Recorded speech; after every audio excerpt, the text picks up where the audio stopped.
Good morning everyone, welcome back to आपकी class coaching centre. तो आज का जो क्लास होगा उसमें आर्टिकल 120, 121 और 122 और 123 के बारे में देखेंगे। यानी कि 20 से लेकर के 23 तक 4-5 आर्टिकल्स देखेंगे जो कि संसद में सबसे ज्यादा प्रयोग होते हैं। इसी आर्टिकल का सबसे ज्यादा यूज संसद में किया जाता है, क्योंकि संसद में बहुत सारे कार्य होते हैं और उसमें बहुत सारे कार्य का वर्णन ये सारे आर्टिकल्स में दिए गए हैं। इसीलिए इस आर्टिकल्स को आपको जानना महत्वपूर्ण है और संसद से उठा करके कोई भी एग्जाम हो उसमें आपको दिए जाते हैं कि संसद एक बहुत बड़ा टॉपिक होता है, लेकिन संसद के इसमें क्या क्या कार्य होते, क्या क्रियावन होते, उसमें यही सभी आर्टिकल्स में दिए हुए। तो इसकी क्या विशेषता है, क्या नहीं है, तो उसके बारे में अच्छा समझेंगे। सबसे पहले हम देखते हैं कि आर्टिकल 120। तो आर्टिकल 120 कहता क्या है? तो आर्टिकल 120 ये भाषा के बारे में बताता है कि संसद में कौन सी भाषा बोली जाती है। आपको पता है कि कौन सी भाषा नहीं बोली जाती है? ये आपको पता है? नहीं पता है? तो संसद में दो प्रकार की भाषा बोली जाती है, एक तो होता है हिंदी, हिंदी और एक होता है इंग्लिश। इंग्लिश, ये दो प्रकार की भाषा बोली जाती है। जो अधिकतर अगर भाषा का प्रयोग होता है तो वह हिंदी हिंदी का प्रयोग होता है, और सहायक भाषा के रूप में इंग्लिश होता है। सहायक भाषा के रूप में क्या होता है? इंग्लिश होते हैं, क्योंकि संसद यानी कि संसद में बहुत सारे मंत्री होते हैं जो विभिन्न प्रकार के क्षेत्र से होते हैं। जैसे कि दक्षिण भारत में दक्षिण भारत में केवल क्या बोले जाते हैं? तो दक्षिण भारत में केवल इंग्लिश बोले जाते हैं। दक्षिण भारत में केवल इंग्लिश बोले जाते हैं। अगर उत्तर भारत की बोले जाए तो उत्तर भारत में अधिकतर क्या बोलते हैं लोग? हिंदी बोलते हैं। इसलिए हिंदी और इंग्लिश दोनों भाषा को रखा गया है। लेकिन कोई व्यक्ति को हिंदी और इंग्लिश दोनों में से कोई भी भाषा नहीं आ रहा है, कोई भी भाषा नहीं आ रहा है, तब वह व्यक्ति कौन सी भाषा का प्रयोग करेगा संसद में? उन्हें कौन सी भाषा बोलने की अनुमति दी जाएगी? तो वो क्या करेंगे? लोकसभा अध्यक्ष जिसे स्पीकर कहा जाता है, इंग्लिश में इन्हें क्या कहते हैं? स्पीकर। स्पीकर कहते हैं इंग्लिश में, स्पीकर। तो लोकसभा अध्यक्ष से क्या कर सकते हैं? अनुमति लेकर के विनम्र उनसे सहमति लेंगे। हम मतलब ये वो बोलेगा, कोई भी व्यक्ति है जिसे हिंदी इंग्लिश नहीं आ रहे हैं, तो उनका बोलने का यही एक तात्पर्य होगा कि हमें यह भाषा हमें नहीं आ रही है, तो हम कृपया करके मैं अपने क्षेत्रीय भाषा में बोल सकता हूँ क्या? तो वो कह सकते हैं कि अपना अनुग्रह कर सकते हैं, क्षेत्रीय भाषा में बोल सकते हैं। जैसे कि झारखंड की क्षेत्रीय भाषा क्या है? नागपुरी है। अधिकतर लोग यहाँ पे नागपुरी बोलते हैं, वो हमारी क्षेत्रीय भाषा है। और यहाँ के राज्य भाषा क्या है? तो राज्य भाषा के बारे में हमारे हिंदी बोल सकते हैं। हमारे राज्य की राज्य भाषा हिंदी है। जिस ऑफिशियल लैंग्वेज जो कि जिसमें पत्र लिखा जाता है ऑफिशियल लैंग्वेज होते हैं, तो भाषा हमारे पास क्या है? हिंदी है। उस तरह से तो कोई भी वहां पे जाकर क्या बोल सकता है? वो क्षेत्रीय भाषा में वो बोल सकते हैं। कब? जब उन्हें हिंदी और इंग्लिश दोनों भाषा नहीं आता है, वो क्षेत्रीय भाषा में, अपनी क्षेत्रीय भाषा में बोल सकते हैं, क्षेत्रीय भाषा में बोल सकते हैं। और वो किसकी अनुमति से? वो लोकसभा के अध्यक्ष के अनुमति से वो अपनी क्षेत्रीय भाषा में बोल सकते हैं। इसी की चर्चा आर्टिकल 120 में दिया गया है। अर्थात आप एक शब्दों में, सीधे शब्दों में बोले तो संसद की भाषा क्या? संसद की भाषा, संसद की भाषा या तो फिर पार्लियामेंट ऑफ लैंग्वेज। तो इसकी किसके? पार्लियामेंट ऑफ लैंग्वेज या संसद की भाषा की चर्चा किसमें है? आर्टिकल 120 में है। आर्टिकल 120 में संसद की भाषा, जो कि दो प्रकार के होते हैं, एक होते हैं हिंदी और एक इंग्लिश। इंग्लिश एक सहायक है और हिंदी वहां पे बोले जाते हैं। अगर हिंदी और इंग्लिश दोनों ना आए तो आप क्षेत्रीय भाषा में अध्यक्ष के अनुमति से बोल सकते हैं। ठीक है, तो आर्टिकल 120 में यही दिया गया। आर्टिकल 121, आर्टिकल 121 एक दूसरे के बाद एक, इसे याद रखना है। आर्टिकल 121 और एक है आर्टिकल 122। इसमें क्या बोला गया है? संसद जो है, इसमें कहा गया है संसद, हम शोर मिले, एससी, सुप्रीम कोर्ट। संसद जो है, संसद जो है वो सुप्रीम कोर्ट के कार्यप्रणाली पर किसी भी प्रकार की चर्चा नहीं कर सकते कि सुप्रीम कोर्ट कुछ भी करे, लेकिन यह अधिकार संसद को उसके कार्यप्रणाली में दखल देने का अधिकार संसद को नहीं है। किसके? सुप्रीम कोर्ट के कार्यप्रणाली पर संसद को दखल देने का यह अधिकार नहीं है। सुप्रीम कोर्ट कुछ भी कर सकते हैं कि उसकी कार्यप्रणाली पर वो दखल नहीं दे सकते हैं। कौन? संसद। ठीक है, तो जस्ट यह कहा गया है आर्टिकल 122 में, यही कहा गया है कि आर्टिकल 122 में यह रिवर्स कहा गया है कि ठीक है कि जब संसद सुप्रीम कोर्ट के कार्यप्रणाली पर दखल नहीं दे सकते हैं, हाँ, तो सुप्रीम कोर्ट भी संसद के कार्यप्रणाली पर दखल नहीं दे सकते हैं कि सुप्रीम कोर्ट भी संसद के मंत्रियों पर एक प्रकार से किसी प्रकार का लांछन नहीं लगा सकते, नहीं कर सकते। हाँ, लेकिन महाभियोग की प्रक्रिया प्रारंभ कर सकते हैं। महाभियोग की प्रक्रिया में सुप्रीम कोर्ट संसद के अधिकारी, मंत्री या सदस्य या सांसद को वह दंडित कर सकते हैं, लेकिन ऐसे ही किसी भी मामले पर सुप्रीम कोर्ट संसद को क्या कर सकते हैं? प्रभावित नहीं कर सकते हैं, या तो कार्यप्रणाली पर दखल नहीं दे सकते हैं। ठीक है, और आर्टिकल 121 में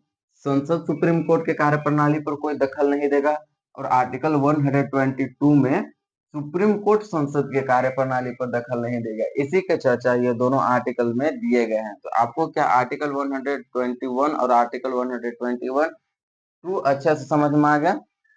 तो इसकी यही लिखा गया है कि संसद जजों के आचरण कार्यप्रणाली पर नहीं कर सकता, किंतु उन पर महाभियोग लगा सकता है। क्या कर सकते हैं? संसद सुप्रीम कोर्ट के जजों पर महाभियोग लगा सकते हैं, लेकिन इसके कार्यप्रणाली पर दखल नहीं दे सकते हैं। ठीक उसी प्रकार सुप्रीम कोर्ट भी संसद के को महाभियोग या तो किसी भी प्रकार के दंडित कर सकते हैं, परंतु इनके कार्यप्रणाली पर दखल नहीं दे सकते। यही कहा गया न्यायालय द्वारा संसद की कार्यवाही की जांच नहीं की जा सकेगी, किंतु विधेयक संवैधानिक है या नहीं है उसकी जांच की जा सकती है। यही कह सकते हैं कि विधेयक संवैधानिक है या नहीं है, इसकी जांच कौन कर सकते हैं? इसकी जांच सुप्रीम कोर्ट संसद को कर सकते हैं कि यह संवैधानिक है या नहीं है। तो आर्टिकल 21 में यह कहा गया है कि संसद सुप्रीम कोर्ट को नहीं प्रभावित करेगा। आर्टिकल 122 में यह कहा गया है कि सुप्रीम कोर्ट संसद को कोई प्रभावित नहीं करेगा। सुप्रीम कोर्ट इनके दंडित कर सकते हैं अगर कोई गलत काम करते हैं यहाँ के अधिकारी, तो संसद सुप्रीम कोर्ट पर महाभियोग ला सकते हैं। और आर्टिकल 121 में ही बोला गया है कि यदि सुप्रीम कोर्ट को यह अधिकार प्राप्त है कि संसद के जो विधेयक होते हैं, जो बिल होते हैं, वे संवैधानिक है या नहीं है, इसकी जांच करने की पूर्ण अधिकार सुप्रीम कोर्ट को है। ये समझ में आ गया? अब आर्टिकल 123 देखते हैं। आर्टिकल 123 में राष्ट्रपति का अध्यादेश। आर्टिकल 123 में राष्ट्रपति का अध्यादेश, ये वेरी वेरी इंपॉर्टेंट है।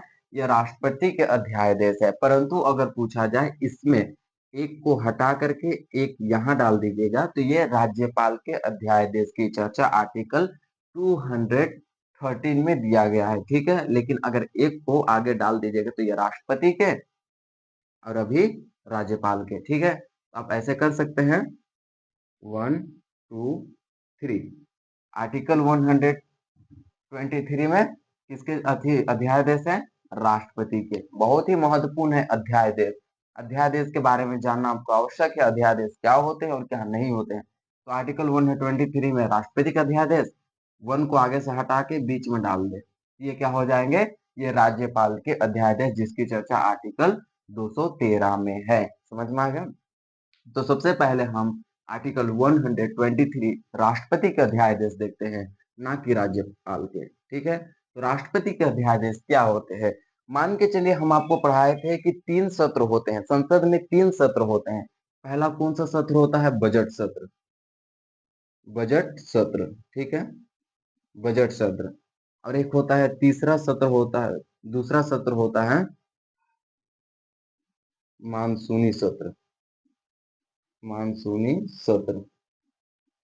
और तीसरा सत्र कौन सा होता है? शीतकालीन सत्र। शीतकालीन सत्र, जिनकी अवधि अलग अलग होती है। तीनों की अवधि अलग अलग होती है। ये फरवरी से मार्च तक होता है, मार्च तक होते हैं। फिर ये जुलाई से अगस्त तक होता है, जुलाई से अगस्त तक होता है। और ये फिर नवंबर से दिसंबर तक होता है। एन लिख दे रहे हैं और डी लिख दे रहे हैं, ठीक है। हम शॉर्ट शॉर्ट भाषा में लिख दे रहे हैं एक एक लेटर।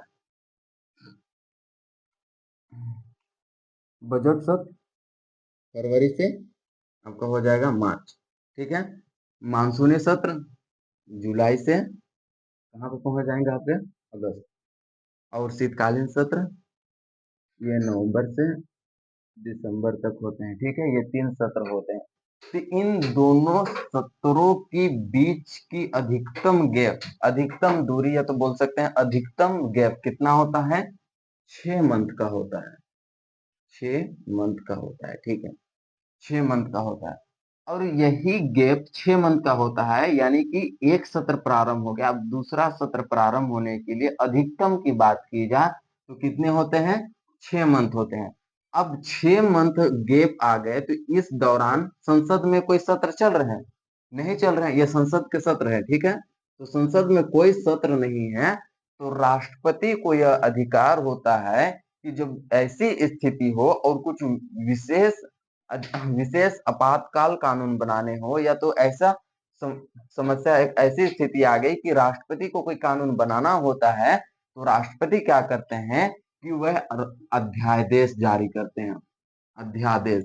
और यह अध्यादेश के अधिकार के तहत राष्ट्रपति जो होते हैं, जब संसद में कोई सत्र नहीं चल रहा होता है तो वह कानून बना सकते हैं। क्या कर सकते हैं, कानून, कानून क्या हो कर सकते हैं, बना सकते हैं। कब, जब कोई सत्र नहीं चल रहा होता है तब। और सत्र कब नहीं चलेगा, जब एक सत्र खत्म होगा और दूसरा सत्र आने की दर में रहेगा, दूसरा सत्र आएगा। उसके बीच में जो 6 मंथ का गैप होगा, उस समय कुछ ऐसे आपातकाल स्थिति उत्पन्न हो जाती है देश में, कोई चीन आक्रमण कर देता है, पाकिस्तान आक्रमण कर देता है, तो उस समय करेंटली करेंटली क्या करना होता है कि कोई नियम कानून बनाने होते हैं, लेकिन सत्र तो नहीं चल रहे हैं, अब क्या करा जाए। तो क्या करते हैं राष्ट्रपति, वैसी स्थिति में अपना विवेक, अपने बुद्धि, अपना एजुकेशन का प्रयोग करके क्या कर सकते हैं, वह नियम कानून बना सकते हैं, जिसके अधिकतम, इसे ही हम क्या कहते हैं, अध्यादेश कहते हैं। और ये कितने मंथ के होते हैं, अधिकतम 6 मंथ के होते हैं, ठीक है। मान के चलिए कि राष्ट्रपति कानून बना दिए, कोई बात नहीं, राष्ट्रपति कानून बना दिए, उसके 1 महीने के बाद ही, 1 महीने के बाद ही मानसूनी सत्र प्रारंभ हो गया। बजट सत्र खत्म हुआ, फिर अब मानसूनी सत्र आने वाला है, परंतु यहाँ पे क्या हो गया, चीन ने आक्रमण कर दिया, राष्ट्रपति नियम कानून बना दिए, लेकिन अब आने वाला है, अब उसके 1 महीने बाद तुरंत मानसून सत्र आने वाला है, तो अब राष्ट्रपति के द्वारा जो बनाया गया कानून है उसका क्या किया जाएगा, क्या वह रहेंगे या उन्हें खत्म कर दिए जाएंगे।